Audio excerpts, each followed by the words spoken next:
ৰঙালী বিহুৰ শুভেচ্ছা জনালোঁ সকলো বন্ধু বান্ধৱীসকলক। ৰঙালী বা বহাগ বিহু ই অসমৰ এক জাতীয় উৎসৱ। এই অসমৰ প্ৰাণ বুলিও কোৱা হয়। অসমৰ সংস্কৃতি এই বিহু আগৰ দিন উৰুকা বুলি কোৱা হয়। সেইদিন চব বস্তু ধোৱা পখলা কৰা হয়, গৰুক গা ধোৱা হয়, গৰুক হালধি দি গা ধোৱা হয় নদীত লৈ, আৰু নতুন পঘা বনা হয় আৰু লাও বেঙেনা এই ইত্যাদি আদি খাবলৈ দিয়া হয়। সেইদিন গৰু বিহু বুলি কোৱা হয়। আৰু তাৰ পিছৰ দিন হ'ল বহাগ বিহু।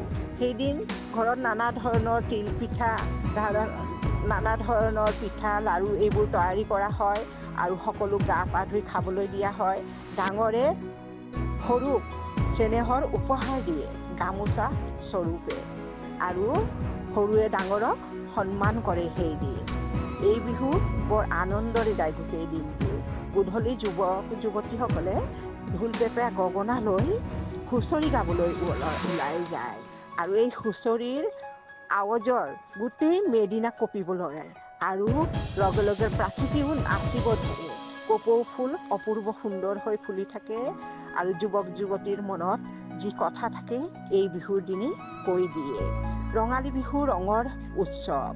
বহাগ মাহ আৰম্ভ হোৱাত এই বিহু